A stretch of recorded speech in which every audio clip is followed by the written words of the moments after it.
Today I'm kitbashing a Bezerker Surgeon. Quite an important character for the World Eaters, and one reason why World Eaters players were so miffed when we got the Slaughterbound instead. See, the Bezerker Surgeon is kind of like an Apothecary, which is already a very important character for any Space Marine Legion to harvest geneseed when Marines inevitably fall. But a Bezerker Surgeon is also responsible for creating the 8-bound. You know, they basically grab a Berserker, chuck him in a box, pump in some demons, and if you open the box and the Berserker is still alive, then he's turned into a 8-bound. And we got a Slaughterbound instead. So I'm gonna kitbash a Bezerker Surgeon that will proxy as a Slaughterbound. And the basis for this kitbash is gonna be a Slaughter Priest with Hackblade and Rathammer. He looks really cool with no shirt on, which is perfect because my regular 8-bound, they also have no shirt on. These are like gladiators and pit fighters. And I already have a Slaughterbound, this dude, who will go with my Exalted 8-bound, who do have armor. So that way, you know, I can set things a little bit more apart and get a little bit more flavor in the army and not just all insane possessed berserkers. But this guy, of course, needs some medical bits, and they come from the Sanguinary Priest. He has lots of cool stuff like this gauntlet over here, but there's also some belt with vials and more vials and some tech bits, and there's even a little servo skull with a drill on it. So I think I can get all the nice medical bits from here. But first, I think I'll have to start working on this arm over here. And this is going to be messy because he has this pose where he is holding his arm back quite a lot like this. And then you have this arm over here that is holding the blade. And I really need the elbow from this arm, I think, to even make an arm on that side. Kinda like this over here. So now I think I should just cut exactly there where it meets the bicep. Then I get this arm from the Sanguinary Priest and I cut off right after that tool. A bit like this. And I think it works well. He now has this sort of glove that he puts his hand in, and it has a sort of display, a dial on there. I just have to glue on the other pieces like that, snip off the little cable, and this wrist console looks pretty cool, ready to stab some berserkers to go faster, or to resurrect 8-bound, which is one of the Slaughterbound's abilities. But I don't think it looks cool enough. There's definitely need for some wiring, and it needs a little bit of green stuff to fix his muscle. But let's give him a backpack first. And of course it's going to be one of the 8-bound backpacks, but I think sadly that spike definitely has to go, and maybe that skull on a spike as well. But let's see how this fits first. So like this.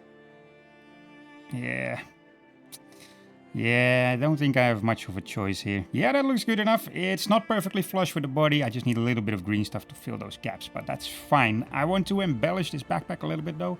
I want to add those cylinders that jackals carry around, because it would be cool that he has all kinds of liquids and Frenzon and whatever to pump somebody full of. Maybe that's how he resurrects 8-bound. Just, okay, you just get a shot of adrenaline and back into the fight. But if I want to put them up there, then I better first figure out how the helmet is going to fit on here. For that, I've got the Lord on Juggernaut helmet somewhere here on this sprue left. I've got to get rid of some of that neck though, because that is way too much to put a helmet just right on top of. Now the head, it doesn't really fit here because these pipes over here are touching that armor plate, the shoulder pad. So I'm just going to scrape them off here on the front first, see if that's enough.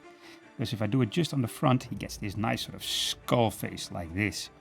Let's see if it fits. Yeah, I think that looks cool. It's a pretty decent pose. And again, a little bit of green stuff filler will make it look good enough. And just a quick size check. So if I hold him next to my 8-bound, he's about a head taller than him, which is what I like. It's pretty much what the Slaughterbound also has. It's just a little bit taller. He will definitely stand out between my gladiators. Now, I wanted to put these little tanks from the jackals on his backpack. I originally thought on top, but the other side of these tanks is pretty ugly because you're supposed to glue it to the back of the jackals. So it's pretty much just this flat boring surface. So I think I'm just going to stick it here onto the back of this backpack. But before I do that, I want to make sure that I can have some hosing coming out of the bottom of these tanks. So I'm gonna drill some holes and I put these wires in. They're way too long, but that gives me the opportunity to figure out later where I'm gonna stick them. But one of them for sure goes to that punching glove, that's apothecary glove. So let's cut it to size and I'm just gonna stick it in here right next to his wrist with a little bit of super glue. The other one I'm still not sure yet. I want to get the weapon first. And for the weapon, I'm going to the jackals again. I like this thing over here. This is from the Dishonored. I believe that's Berserker, a marine that has dishonored himself. But I like it because it has a bunch of different features. You know, it has a sharp blade over here, kind of like a scalpel, and then it still has a sawing part over there and there. So it's a good utility weapon for a surgeon to cut open or to operate or to just recover some geneseed. He has multiple options for how to use the weapon. And I think I can just cut it off right there and just stick it onto that arm. And with a bit of hacking and filing and sawing and clipping, the arm fits perfectly like this. It's kind of holding it up, ready to cut somebody to little pieces. But I don't see a reason why there would be liquids or Frenzon or whatever stimulants pumping to this weapon. Doesn't make a whole lot of sense. So I think I just have to put this hose into his own shoulder. Or better yet, straight into his neck. Right there. You know, every time he can take a little sip and he gives somebody a jolt as well. Yeah, see, now we're getting somewhere. That looks like a pretty brutal surgeon. He's really different from the rest. He really is a bit taller, a bit leaner build than the 8-pound. But I think it looks cool. It looks brutal. There's just a few things missing, and that's more apothecary bits. There's still a bunch left here on the sprue of the Sanguinary Priest, like this thing over here, and those ampules that are hanging off a crotch. I think I can fit this onto him. There, that looks pretty good. He has those ampules nice and visible over there, and over here they're a little bit hidden, but behind his arm. I just couldn't find a better spot to stick them.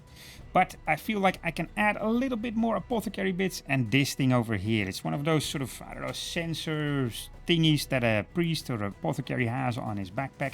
So let's try and get it on him. But on the backpack, it's kind of full with lots of skulls. So I think I can fit it onto his shoulder pad over here. Time to paint. And I'm going to take a lot of inspiration from the Wrath. That's one of the World Eaters warbands. And I have a pretty cool paint scheme where the legs and the arms, the shoulder pads are all red.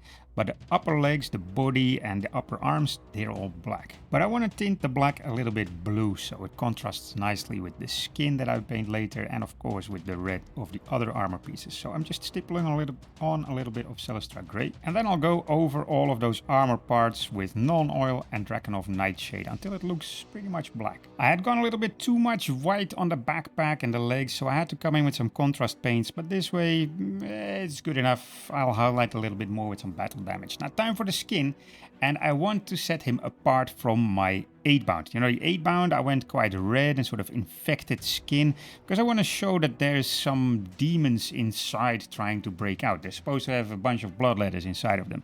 But my Bezerker Surgeon, he's not possessed. He has no demons inside of him. So I'm going to give him a skin that's a little bit healthier. A little bit. But then on the other hand, he is pumping himself full with stims, so I want to do something with that as well. So if the skin is not red and infected, I could make it blue and bruised instead. So I've got some Umbral Nightshade from Villainy Inks and some, Carrion Crimson, the bright red one from them. And I'm just gonna mix this together on the body to make some blue and purple bruising. There we go, that's some sickly, nasty, bruised and bloody skin. And really, this is nothing else but a base layer of rock-art flesh and then these two, Carrion Crimson and Umbral Nightshade from Villainy Inks. You can buy these now at Grimdark Compendium, and I highly recommend you get the whole set. I've got the whole set, and all of these enamels, they're great for these kind of effects. And it's literally just a little bit of blending on the skin, a little bit of pure red and a pure blue, and before you know it, you have this nasty effect. And I went for a little bit more red over here where the hose comes into his neck, and over here when the knife is attached to the arm, and the rest I just left as bruised and purple and blue as I could, except for the scars. He has a couple of scars that I also made nice and red.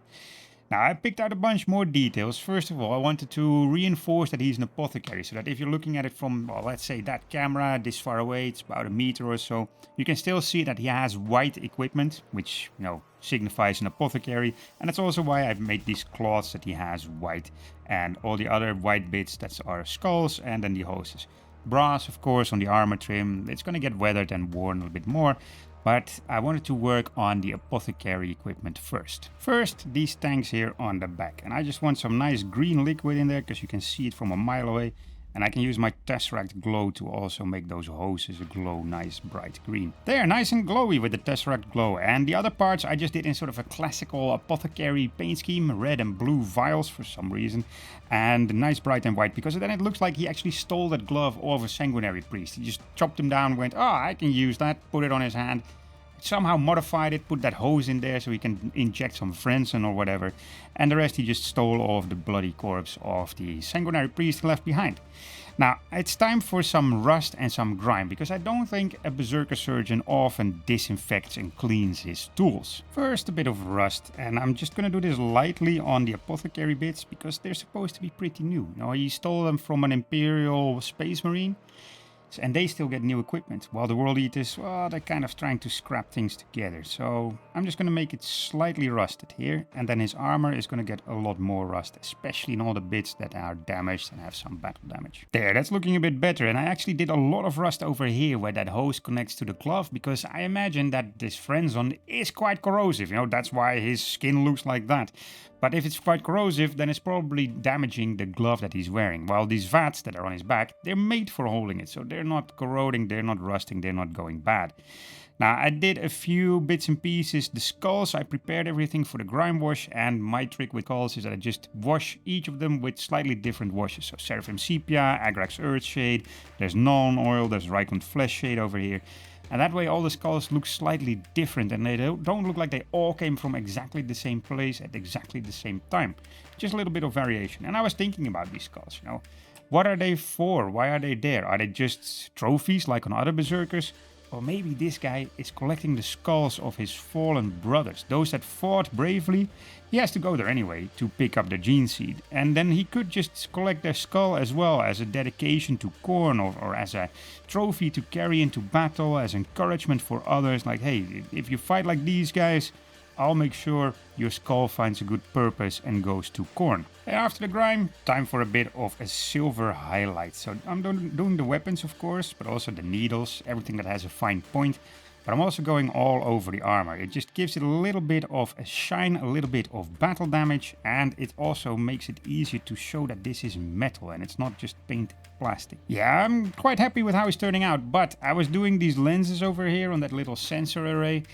And I thought, you know, I realized this thing needs to be white because it's stolen as well, it's cobbled together, and so it's probably not painted red right away. It makes more sense that if the glove is white, that these parts are also white. And another thing that I want to fix is over here, where the hose goes into his skin. I don't think that red is bright and visible enough. So I'm gonna make that part look like my Gladiator 8-bound skin. So first I painted white around that hose and a bit of pure Carrion Crimson there that will be nice bright red. It will require a little bit of sculpting. You know, Carrion Crimson comes with very big chunks of pigment in there, which is great for blood effects.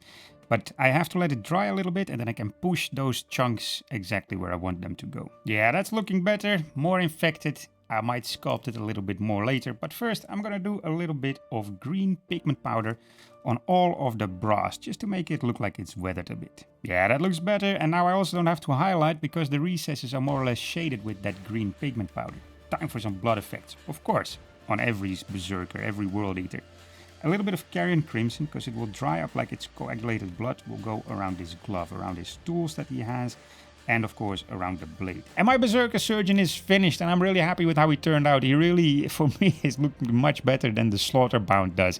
He has a lot more expression of the character abilities as well. You know, the Slaughterbound right now on his datasheet, he has a once per game power up. He starts hitting much harder, which is signified by that tube of Frenzon going straight into his neck.